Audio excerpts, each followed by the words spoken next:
দর্শক, আজকে চলে আসলাম কলা বাগানে। তুলে ধরব এখানকার তথ্যচিত্র। বর্তমানে নীলফামারীর জলঢাকায় কলার দ্বিগুণ মূল্য পাওয়ায় এখানকার কৃষকদের মধ্যে অনেকটাই আগ্রহ বেড়েছে কলা চাষের উপর।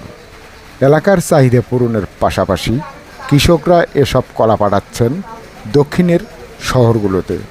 তারা উঁচু জমিতে বিভিন্ন জাতের কলা চাষ করে অনেকটাই হচ্ছেন স্বাবলম্বী। এ বিষয়ে এক কৃষকের সাথে কথা হলে তিনি জানিয়েছেন, উঁচু জমিগুলোতে অন্যান্য ফসলের চেয়ে এখন কলাতেই পাওয়া যাচ্ছে দ্বিগুণ লাভ। তবে গত বছরের তুলনায় গেল রমজান মাস থেকে চলছে কলার দ্বিগুণ দাম।